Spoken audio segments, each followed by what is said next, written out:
walga'iin yookiin konferensiin gama TPLF itiin adeemsifamee ture. Achirratti warra akka Barakat Simooniif warra biroo faa hirmaatanii turan iddoo biraati.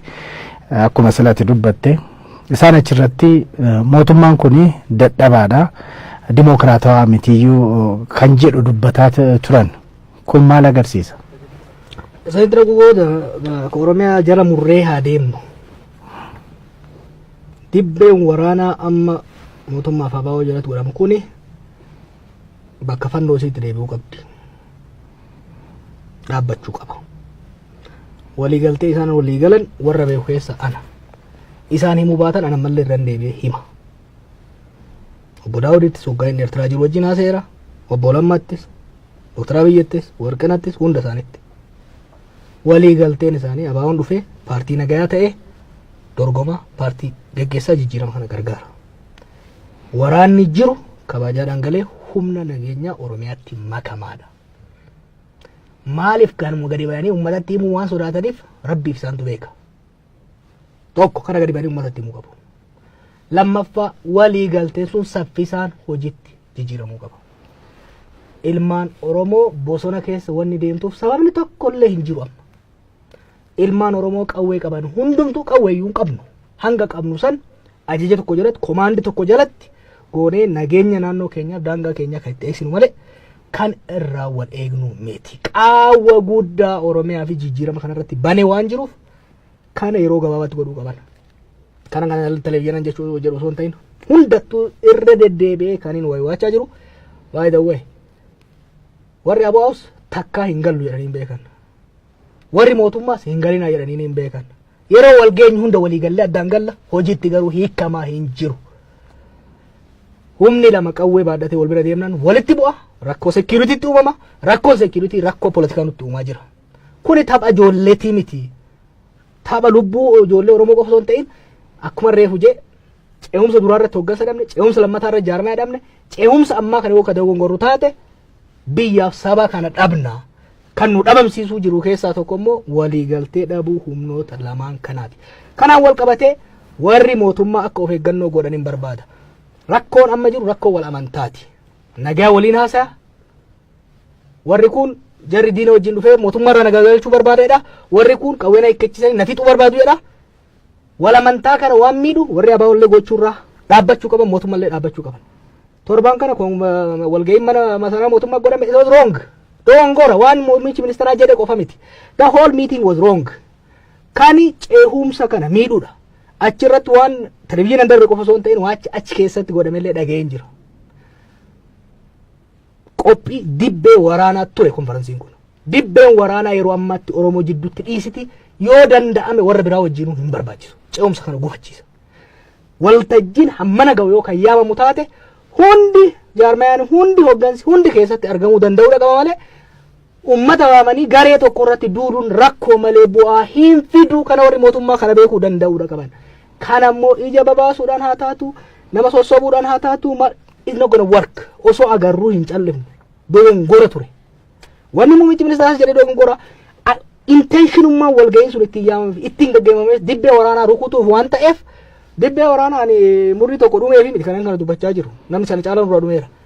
Biyya tana galaafata, saba kana galaafata, ceehumsa kana gufachiisa, kasaaraa guddaa keessa nu buusa. Mootummaanis hoggansi kun dhugaadhaan jijjiirama kana barbaanne jedhanii yoo ka deeman taate.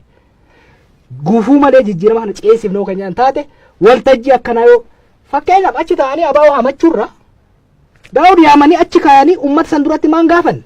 Waan waraana galchineef maan gaafanne? Waa'ee Finfinnee keessa jirra waliin jirra idillee wajjin oolla maaliif wal hamanna? What is the issue? Namni walitti dhufee maa waliin haasofne? Walumaan oolla bar. Nagaan hoggaa ulaa cufannee haasofnu nu obboleeyyani. Deeggaraa ofii keessa yoo deenu hundu diina. Kuni dhaabbachuu ani shira naqam maali Maqaleetti xaxamu caalaa dogongora Finfinneetti hojjetamaa jirutu jijjiirama kanaaf gufuudha. Maqaleetti shira xaxama. Sareetu nu ciniinuudhaaf qophaa'a. Balbala keenya garuu kan banaa jiru nuyi. Kan qaawwa dhugaasatti immoo reefu maal jenne? humna lama jira, humna jijjiiramaatii fi humna jijjiiraman barbaanne jira. Humni jijjiiraman barbaanne biyyee nyaatee ka'e, biyyee sanillee numa kenneef, mootummaa fi mormitoota kenneef. Amma akka isiin ol kaatee of dandamachiisuu irra dabarte idduudhaaf mataa akka ol qabattu kan abdii kenneefi nuyi wal nyaatu agarraan jarattiin tun ijanarraa kaafatte walirra garagalfatte taraan amma ta'e idduu amma kan jedhanii ol kaaniif kana. Abbaa fedhee wajjiinan qabsiisa osoo walitti gaarreeffannaan kun Oromoo jidduutti dhufuu baate barakat Finfinneedhaan Maqalee hin dhaqu. In fact osoo humni jijjiiramaa kun jaarmaalee hundaaf jalatti fidatee humna jijjiiramaa tokko godhatee kan deemaa jiru taate Geetaachoo Asaffaa qaata funyaan qabanii as fidan. Dabalatee maal jedhe? Maxiraan naa dhufnaan ajajni mana murtii naa dhufnaan funyaan qabeen fidaa jedhe. Inuma fida ture odoo ejjannoon akka gaafa duraa deeggarsi ummata deeggarsi mormitoota muummicha ministeeraa cinaa akka gaafa duraatti osoo jiraate muummichi ministeeraa humna jijjiiramaa hunda of jalatti hiriirsee hammatee deemaa kan jiru osoo taate Geetaachoo dhiisi kan inni gaafate dhiisi kan inni hin gaafate illee qaata hidhanii fidaniif. Jeequmsi illee bakka adda addaatti in uumamu. Naqan maali Maqaleetti wanti isaan godhaa jiran.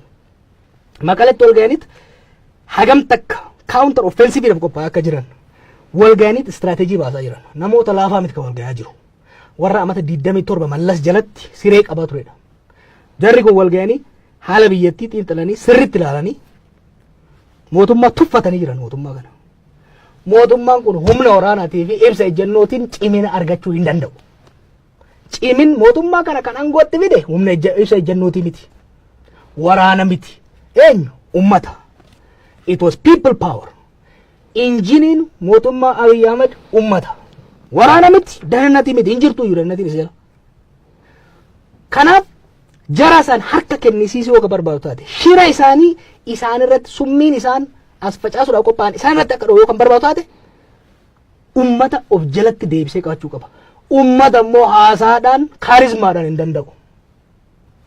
Change agents warra jennuun san dhaabbilee siyaasaa humnoota adda addaa jiran san of jalatti hammachuudhaan of jalatti immoo kan hammatu sossobuudhaan miti. Waan isaan barbaadan negotiate godhee wal amantaa walirratti hirkannoo fiduu qofaani. Kana yoo hin goone isa matter of time. Kana yoo hin goone wal waraanutti wal dhahutti yoo kan deemamu taate akkuma reefu jetti lachuu hin kufa. Shirri Maqalee kan galma ka'u doongora Finfinnee qofaani. Finfinnee doongorri jiraachuu baannaan. Finfinnee qoqqoodamuu jiraachuu baannaan. Finfinnee of tuulummaan jiraachuu baannaan. Finfinneetti daandiin akkuma reefu Isqeel jetti